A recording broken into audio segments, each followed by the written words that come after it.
Friends, welcome to our YouTube channel civil services dream. तो friends, आज हम लोग जनरल स्टडी में पॉलिटी के कुछ इंपॉर्टेंट क्वेश्चन डिस्कस करेंगे। तो आइए इसी के साथ आज की वीडियो स्टार्ट करते हैं।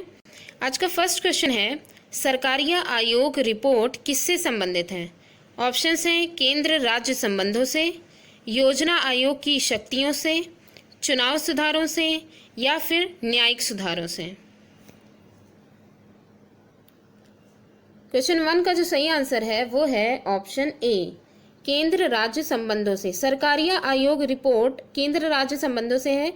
होता क्या है इसमें, सरकारिया आयोग जो है उसका गठन भारत सरकार ने जून 1983 में किया था। ठीक है, कब किया था? जून 1983 में सरकारिया आयोग का गठन किया गया था। इसके अध्यक्ष सर्वोच्च न्यायालय के सेवानिवृत्त न्यायाधीश या न्यायमूर्ति रणजीत सिंह सरकारिया थे। ठीक है, कौन थे? रणजीत सिंह सरकारिया। तो इसी वजह से इस जो कानून या आयोग है इसको सरकारिया आयोग भी कहते हैं। इसका कार्य ये था कि कार्यभार के केंद्र राज्य संबंधों से संबंधित शक्ति संतुलन पर अपनी संतुति देना। मतलब मेनली इसका कार्य हम ये कह सकते हैं कि केंद्र और राज्य संबंधों से संबंधित जो शक्ति होती थी, शक्ति संतुलन, उस पर इसे संतुति देना इसका काम था। ठीक है, तो जो सरकारिया आयोग रिपोर्ट जो है इसी वजह से केंद्र राज्य संबंधों से संबंधित है। नेक्स्ट क्वेश्चन है क्वेश्चन नंबर 2। क्वेश्चन 2 में है, भारतीय संविधान के अनुच्छेद 344 के तहत प्रथम राजकीय भाषा आयोग का गठन हुआ था। ऑप्शंस हैं 1950 ईस्वी में के.एम. मुंशी की अध्यक्षता में, 1955 ईस्वी में बी.जी. खेर की अध्यक्षता में, 1960 ईस्वी में एम.सी. खालसा की अध्यक्षता में या फिर 1965 ईस्वी में हुमायूं कबीर की अध्यक्षता में। तो क्वेश्चन 2 का जो सही आंसर है वो है ऑप्शन बी, 1955 ईस्वी में बी.जी. खेर की अध्यक्षता में। बी.जी. खेर बाला साहेब गंगाधर खेर जो हैं उनकी अध्यक्षता में अनुच्छेद 344 के तहत प्रथम राजकीय भाषा आयोग का गठन हुआ था। तो क्वेश्चन 2 का जो सही आंसर है वो है ऑप्शन बी। नेक्स्ट क्वेश्चन है क्वेश्चन नंबर 3। क्वेश्चन 3 में दिया गया है, बैटिंग और जुआ भारत के संविधान की किस सूची के अंतर्गत आते हैं? ऑप्शंस हैं केंद्रीय सूची, राज्य सूची, विश्व सूची या फिर समवर्ती सूची। क्वेश्चन 3 का जो सही आंसर है वो है ऑप्शन बी, राज्य सूची। राज्य सूची के अंतर्गत बैटिंग और जुआ ये राज्य सूची के अंतर्गत आते हैं। ठीक है, नेक्स्ट क्वेश्चन है क्वेश्चन नंबर 4। क्वेश्चन 4 में है, निम्नलिखित में से कौन सी भाषा भारतीय संविधान की 8वीं अनुसूची में उल्लेखित नहीं है? ऑप्शंस हैं संस्कृत, सिंधी, अंग्रेजी या फिर नेपाली। क्वेश्चन 4 का जो सही आंसर है वो है ऑप्शन सी, अंग्रेजी। अंग्रेजी भाषा जो है वो भारतीय संविधान की 8वीं अनुसूची में उल्लेखित नहीं है। और बाकी यहाँ पे जो बाकी की जो 3 दी गई हैं, संस्कृत, सिंधी और नेपाली, इसके अलावा भी बहुत सारी जो है भाषाएं हैं, तो ये सब जो है वो 8वीं अनुसूची के अंतर्गत शामिल हैं। नेक्स्ट क्वेश्चन है क्वेश्चन नंबर 5। क्वेश्चन 5 में है कि संसद के दोनों सदनों को कितने दिनों के अंदर युद्ध अथवा बाहरी आक्रमण के कारण उत्पन्न आपातकालीन स्थिति की घोषणा करने की मंजूरी देना चाहिए? ऑप्शंस हैं 15 दिनों में, 1 महीने में, 2 महीने में या फिर 3 महीने में।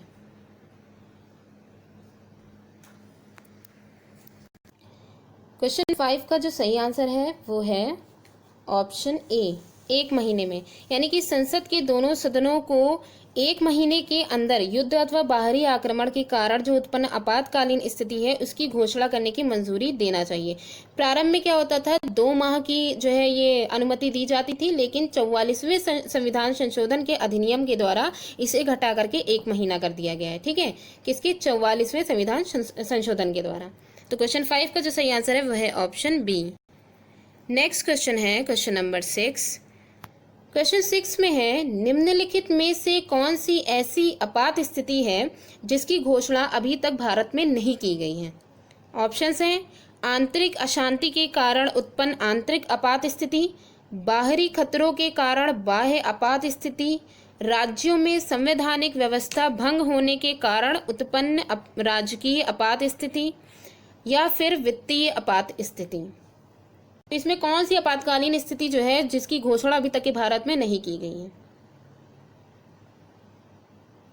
तो क्वेश्चन 6 का जो सही आंसर है वह है ऑप्शन डी, वित्तीय आपात स्थिति।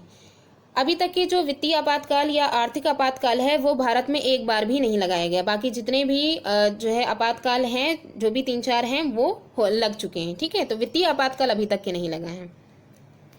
नेक्स्ट क्वेश्चन है क्वेश्चन नंबर 7। क्वेश्चन 7 में है, निम्नलिखित कथनों पर विचार कीजिए। 2 कथन यहाँ पे दिए गए हैं। पहला है, पंजाब का राज्यपाल अपने दायित्व के साथ साथ चंडीगढ़ का प्रशासक भी होता है। केरल का राज्यपाल अपने दायित्व के साथ साथ लक्षद्वीप का प्रशासक भी होता है। उपर्युक्त कथनों में से कौन सा या फिर से सही है, यानी ये दोनों जो कथन दिए गए हैं क्या ये दोनों सही हैं? तो इसमें ऑप्शंस देख लेते हैं। केवल एक सही है, या केवल 2 सही है, या 1 और 2 दोनों सही हैं, या फिर ना तो 1 और ना ही 2 सही है। क्वेश्चन 7 का जो सही आंसर है वो है ऑप्शन ए, केवल 1। तो देखिए, पहले केवल 1 में क्या है कि पंजाब का राज्यपाल अपने दायित्व के साथ साथ चंडीगढ़ का प्रशासक भी होता है। एक बार जान लें कि जो चंडीगढ़ है वो भारत का एक केंद्र शासित प्रदेश है, जो 2 भारतीय राज्यों पंजाब और हरियाणा की राजधानी भी है। चंडीगढ़ प्रशासन संविधान की धारा के तहत नियुक्त किए गए प्रशासक के अधीन कार्यरत होता है, और कह सकते हैं कि शहर का जो प्रशासनिक नियंत्रण होता है वो भारत सरकार के जो गृह मंत्रालय है उसके पास है। ठीक है, तो वर्तमान समय में जो पंजाब के राज्यपाल हैं वही चंडीगढ़ के प्रशासक भी होते हैं, तो वर्तमान समय में। ठीक है, तो इस वजह से जो पहला वाला स्टेटमेंट है वो तो एकदम सही है। दूसरा वाला स्टेटमेंट जो है, केरल का जो राज्यपाल है वो अपने दायित्व के साथ साथ लक्षद्वीप का प्रशासक भी होता है, तो ये स्टेटमेंट हमारा गलत है। इसलिए जो हमारा क्वेश्चन 7 का फर्स्ट जो है ए, केवल 1, यही सही आंसर है। नेक्स्ट क्वेश्चन है क्वेश्चन नंबर 8। क्वेश्चन 8 में है, भारतीय साम्यवादी दल का विभाजन 2 दलों सीपीआई और सीपीआईएम में किस वर्ष विभाजित हुआ था? ऑप्शंस हैं इसके 1962 ईस्वी, 1964 ईस्वी, 1966 ईस्वी, या फिर 1969 ईस्वी। तो क्वेश्चन 8 का जो सही आंसर है वो है ऑप्शन बी, 1964 ईस्वी। देखिए, इसमें दिया गया है कि भारतीय साम्यवादी दल जो है उन्हीं को एक कम्युनिस्ट जो पार्टी है, कम्युनिस्ट दल वो भी कहते हैं।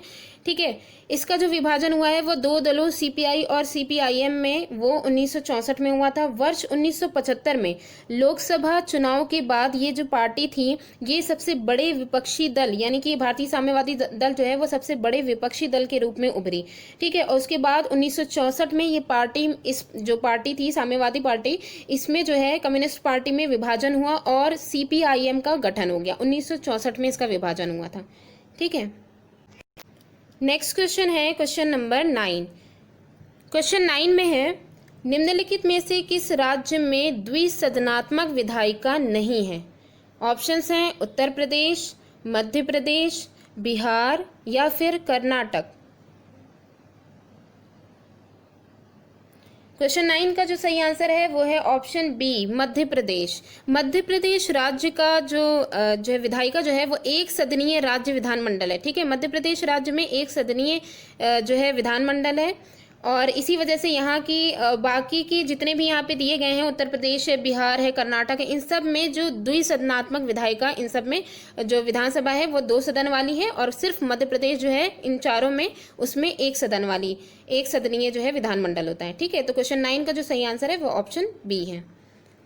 Next and last question, question number 10। Question 10 में है, 90वां, ठीक है, 90 जो संविधान संशोधन हुआ था उसमें किस विषय से ये संबंधित है ये संविधान संशोधन? ऑप्शंस हैं 14 वर्ष की आयु तक के बच्चे की मुफ्त एवं अनिवार्य शिक्षा से, सहकारी समितियों कोऑपरेटिव सोसाइटीज के गठन एवं क्रियाकलाप से, आतंकवाद को खत्म करने के उपाय से, या फिर भ्रष्टाचार को रोकने के लिए लोकपाल की प्रावधान से। तो क्वेश्चन 10 का जो सही आंसर है वो है ऑप्शन बी, सहकारी समितियों कोऑपरेटिव सोसाइटीज की गठन एवं क्रियाकलाप से संबंधित है। 90 जो संविधान संशोधन हुआ था उसका जो विषय है वो सहकारी समितियों के गठन एवं क्रियाकलाप से है। तो आज की वीडियो यहीं पे ही एंड होती है। Thanks for watching.